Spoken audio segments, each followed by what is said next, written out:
네, 경제판 돋보기 시간입니다. 오늘 굿모닝 뷰를 시작을 해서 이전 코너에서도 그렇고 유가 이야기가 참 많이 나오고 있습니다.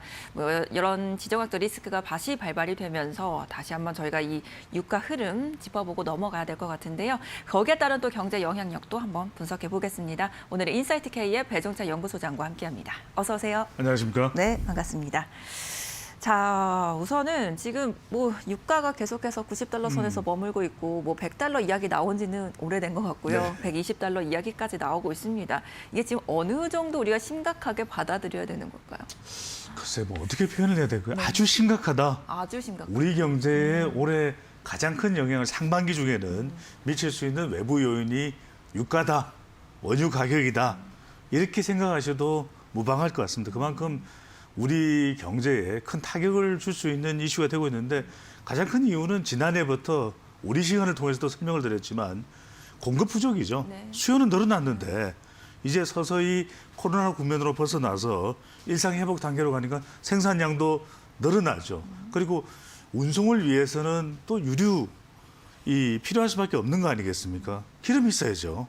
그러니까 그만큼 수요는 많아졌는데 공급은 뒷받침되지 않고 있는 상황이다 보니까 지금 전국 평균 휘발유 가격 상승으로 1,700원을 돌파했습니다. 근데 왜 일부 지역은 고급 휘발유는 벌써 이미 그 이상 가격이고요. 네. 그러다 보니까 아니 차에 기름을 넣었는지 금을 넣었는지 저도 모르겠다. 어제 기름 넣다가 사실 네. 좀 깜짝 놀랐습니다. 깜짝 놀랍니다. 얼마 넣지 않는데 뚝뚝뚝뚝 들어가고 난 다음에 5만 원입니다. 이렇게 이야기를 하거든요. 10만 원입니다. 그래요? 이렇게 깜짝 놀라는 그런 반응들이신데 그럴 수밖에 없는 것이 또 여기에다가 엎친 데 덮치고로 또 결국 원유 공급은 심리적인 부분도 관계가 돼 있거든요. 우리가 서부 텍사스유, 브렌트유 등등 이야기를 하고 있습니다만 러시아, 우크라이나가 또 전쟁이 될 가능성이 높다. 이러니까 또 국제 유가가 덜썩하는 겁니다. 그러니까 브렌트유가 85달러, 지난주에 제가 나와서 아마 지지난주인가요? 100달러 말씀을 드렸었는데 JP 모건은 지금 150달러도 간다. 이런 이야기를 하고 있는 겁니다. 그러니까 상당히 우리에게는 힘든 상황인데 유류세 인하를 했지만 체감이 안 되는 거예요. 네. 인하했어? 난 모르겠는데. 그러니까 비축유까지도 고려를 하고 이미 우리 비축유 방출한 거 아시죠? 지난해 12월 달에. 그런데 가격 내려가는 거 느끼셨어요? 못 느꼈잖아요. 그러니까 그만큼 지금 현재 기름값, 원유 가격 상승이 심각합니다. 말씀처럼 최근에는 또 이 러시아, 우크라이나 사태 이야기 네. 때문에 거기에 더 영향을 또 받고 있는 상황인데 실제로 가능성이 있을지 그렇지 않더라도 말씀처럼 심리에 영향을 많이 받는 곳이기 때문에 그러니까요. 오를 수밖에 또 없는 게 아닌가 네. 이런 생각이 들어요. 지난해 연말까지만 하더라도 제가 개인적으로는 우크라이나 전 대사분하고도 취재를 해봤어요. 뭐라고 말씀하시던가요? 우리 방송. 근데 그분은 아주 최근에는 통화를 못했는데 지난해 통화를 했을 때는 무슨 말씀이냐면 외교력으로 해결이 가능하지 않겠냐. 그러니까 외교관 얘기니까 그렇게 이야기했을 수 있는데 일단 미국하고 바이든 대통령과 푸틴 대통령의 단판 이 전화회담은 사실상 내용이 불발됐어요. 협상이 결렬된 셈이나 다름없습니다. 네. 물론 앞으로 또 좀 더 이야기를 해보자, 잘해보자 이런 이야기를 했지만 그래서 무슨 이야기가 나냐면 러시아가 툭하면 올림픽 때 전쟁을 일으켜요. 그게 주목을 받으면서 러시아가 원했던 정치적인 이익을 극대화하는 것이거든요. 그러다 보니까 어떤 첩보가 나오냐면 베이징 올림픽이 끝나가면 이게 주목도가 떨어지잖아요. 끝나갈 무렵 우리 최민정 선수도 여성 계주팀 은메달 따서 너무 좋았는데 황대현 선수 금메달 따서 이 올림픽에 끝날 무렵에 16일 날 침공 가능성이 대두되고 있는 거예요. 미국이 첩보를 또 그렇죠. 파악을 해봤더니 그러니까 원유 공급 부족으로 이렇게 되면 유가 상승이 더 올라갈 수가 있고요. 러시아 주변 국가들이 또 우크라이나도 원유를 생산하는 국가니까 실제 침공이 이제 될지 안 될지는 모릅니다. 이건 단은 내릴 수는 없는 거니까. 근데 실제 침공이 된다면 유가뿐만이겠습니까? 천연가스. 독일에 공급되는 천연가스의 상당 부분을 러시아가 공급하고 있거든요. 그러다 보니까 천연가스 곡물 가격까지 전반적인 세계 경제에 암운이 드리워질 수 있다라는 우려가 나옵니다. 네. 그러니까 지금 지난 그 주말 사이에서도 곡물 가격이나 유가가 움직임이 그렇죠. 있긴 했는데 결국 우리가 또 이제 그걸 주목하는 이유가 이게 또 물가 상승 압력이 계속 거세지겠구나 네. 이런 고민인 것 같아요. 100달러가 중요한데 네. 원유 가격이 100달러 하면 우리 경제 성장률은 0.4%, 3%가 하락해요. 그러니까 경제 성장률이 상반기 하락하면 타격을 받을 수밖에 없는데 문제는 경제 성장률만 하락하는 것이 아니라 물가가 1.1%포인트 더 올라갑니다. 아니? 물가 상승, 인플레? 이건 우리 경제나 정시에도 상당히 부담이 될 수밖에 없거든요. 근데 무슨 얘기가 나냐면 사상 세 번째 100달러 시대에 진입하는 우리 1971년 아마 우리 시청자분들은 아직 태어나시기도 전일 분들이 많으실 거예요. 1971년에 원유 쇼크 난리가 났었습니다. 그러니까 왜 그러냐? 우리 의존도가 너무 높은 거예요. 우리는 그러니까 원유 의존도가 높으니까 원유가 올라가면 기본 가격이 상승하니까 뭐가 올라갑니까? 전기값이 올라갑니다. 자, 천연가스 올라가면 우리 가스값도 올라갈 수밖에 없거든요. 이러다 보면은 정말 물가가 올라가는 것에 대해서 아우성이 터져나올 수밖에 없는데 왜 그러냐? 자, 이 지표상으로도 2020년 기준으로 OECD 가입 국가 중에서 원유 의존도 1위 국가 어딘지 아십니까? 한국입니까? 한국입니다. 그러니 이런 상황이 올 수밖에 없는 거죠. 네.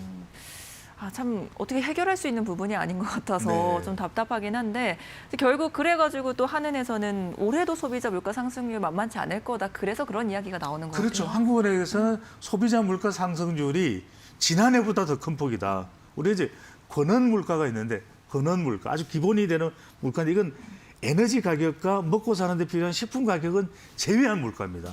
이 근원 물가마저 다른 이제 우리 기본이 되는 기초가 되는 물가인데 이 지표마저도 올라갈 수밖에 없다. 그러니까 외식 품목 중에서 커피를 제외한 38개 품목 가격이 상승했다고 그러는데 아니, 커피는 아닙니까? 아시겠지만 별다방 가격 올라갔어요. 이거 뭐야? 이런 반응이 나올 정도로 지금 물가 상승이 화들짝 놀라는 수준이거든요. 게다가 이제 글로벌 우리가 계속 이야기했던 병목 현상, 공급망 차질 계속되고 있습니다. 그러다 보니까 제때 공급 못 받으니까 물건은 부족하고 어떻게 됩니까? 물가 상승은 올라갈 수밖에 없는 거죠. 네. 참 원래도 좀 그런 영향력들 우리가 갖고 있는 점들이 해소가 되지 않은 상황에서 여기에 우크라이나 이야기까지 더해지면서 계속해서 물가 압력 상승에 대한 이야기들 나오고 있다라는 부분 함께 지적을 해주셨습니다. 자, 그렇다면 우리가 이런 기조 속에 어떤 종목들이 영향을 받을 수 있을지 종목이익도 한번 살펴보시죠. 김나연 캐스터입니다. 경제판 돋보기 시간입니다. 우크라이나의 사태 긴장 속에서 국제유가 상승세가 지속되고 있습니다. 자, 그럼 오늘은 유가 상승의 수혜주들을 만나보도록 하겠습니다. 먼저 GS입니다. 지난해 연결 기준 매출 20조 원, 영업이익은 2조 5천억 원대를 기록했습니다. 이에 따라 지난해 사상 최대 영업이익과 당기 순이익을 달성했는데요. 에너지 관련 자회사들의 실적이 개선되고 정유 부분의 정제 마진이 개선된 영향이 컸습니다. 특히 GS칼텍스가 영업이익 1조 3천억 원대를 기록하면서 흑자 전환했고요. 윤활유 부분도 5천억 원대 영업이익을 내면서 그 전년 대비 116%나 늘었습니다. 한편 이 전력 도매 가격이 올해 1월 평균 154원으로 추가 급등했는데요. LNG 가격 상승을 고려하면 3월까지 강세가 예상됩니다. 또 1분기 발전 성수기 효과를 고려할 때 GS 발전 3사의 합산 영업이익은 2,784억 원으로 분기 기준 사상 최대 영업이익을 경신할 것으로 전망되고 있습니다. 다음으로는 S-오일입니다. S-오일은 지난해 4분기 영업이익 컨센서스를 하회했습니다. 다만 정유 영업이익은 호실적을 시현했는데요. 국제유가 상승에 따른 재고 이익과 정제 마진의 상승으로 큰 폭의 실적 개선을 기록했습니다. 그리고 연초 이후 지정학적 이슈로 국제유가 강세가 이어지는 만큼 재고 이익은 앞으로도 확대될 것으로 보입니다. 또 올해 등유와 경유 그리고 항공유 중심의 수요 회복이 예상되는 가운데 이 제한적인 공급 증가와 낮은 재고의 영향으로 정제 마진 개선세도 지속될 것으로 보이는데요. 또 1분기에는 화학 영업이익도 흑자 전환이 기대됩니다. 시황 약세가 지속되고 있긴 하지만 화학업체들의 가동률 조정 영향으로 전반적인 스프레드 개선이 나타날 것으로 예상됩니다. 자, 마지막으로 윤활기유 스프레드는 높은 수준이 지속되지만 타이트한 수급 상황이 완화되면서 점차 하향 안정화될 전망입니다. 마지막으로는 한국가스공사입니다. 회사는 원료비 연동제를 시행하고 있어서 유가 연동분을 도매요금에 반영시켜서 안정적으로 수익을 창출하는 구조를 갖고 있습니다. 이에 따라 실적 개선세가 이어질 것으로 보이는데요. 가스공사 순이익 증감률이 올해는 36.7%, 내년에는 8.9%를 기록할 것으로 보입니다.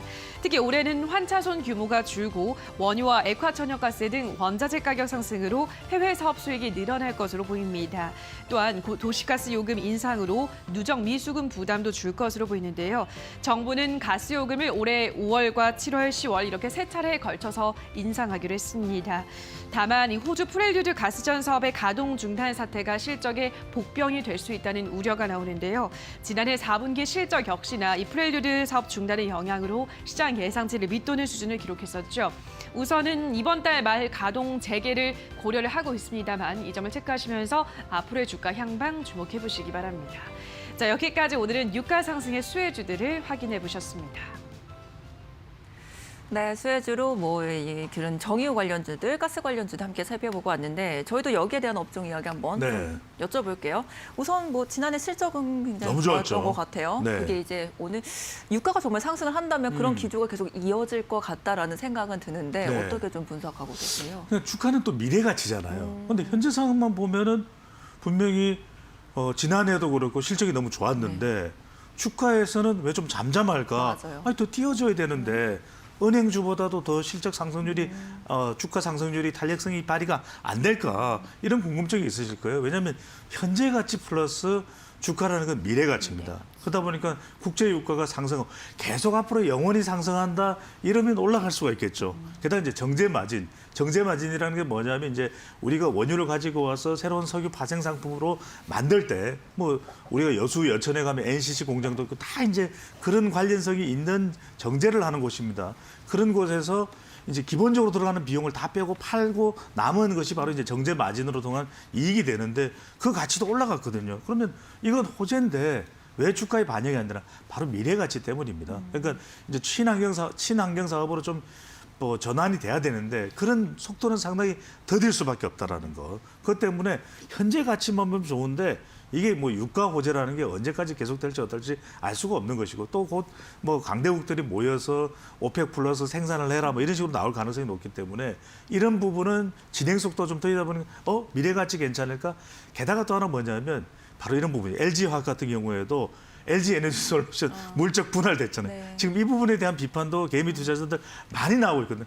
아니 SK 그러면 이노베이션이나 이런 경우에도 SK 온으로 이제 물적 분할한다 그러고 이러다 보니까 아니 알짜는 다 빼고 나면 석유화학 어떻게 한단 말이야 이런 이야기가 나올 수밖에 없기 때문에 미래 가치 부분 때문에 주가가 좀 잠잠한데 그럼에도 불구하고 단기적으로는 석유화학 업종에 좀 관심을 가져볼 필요는 있겠습니다. 네, 주식 시장에서는 어느 정도 그게 뭐 100달러 선일지 120달러인지 모르겠지만 네. 그 이상 갈 수 없을 것이다라는 쪽에 조금 무게를 두고 있다. 한계가 좀 있다라고 그렇죠. 본다라고 저희가 좀 해석을 할 수 있을 것 같고 그렇다면 지금 어쨌거나 저희는 인플레 시장 속에 살고 있는 상황에서 전략 한번 좀 세워주시죠. 그렇습니다. 이게 뭐 JP 모건에서 뭐 150달러 이야기하셨는데 그렇게 되도록 놔주지는 않겠죠. 미국도 그렇고, 미국이 가만히 있지는 않겠죠. 예, 영국도 그렇고 지금 프랑스 마크롱도 푸틴 대통령과 단판 지었다 하면서 갔었던 적이 있거든요. 그러니까 노력을 하는 겁니다. 그러면 러시아도 상당히 지금 뭐 베이징 올림픽에 또 중국의 시진핑 주석도 상당히 부담될 수가 있는 것이고 그렇다면은 마구잡이로 이렇게 유가가 올라갈 수는 없을 테는 거예요. 상반기에 상당히 1분기에 또 2분기 초반에는 좀 부담이 될 수 있다는 사실도 좀 우리가 염두에 둘 필요는 있겠고요. 금과 은 등 안전자산에 투자하는 그래서 기업들, 관련 기업들에 좀 관심을 보일 필요가 있어요. 안전자산인 금은 가격이 올라가고 있다. 또 물가가 상승을 할 수밖에 없는 상황 속에서는 경기 방어주 뭡니까?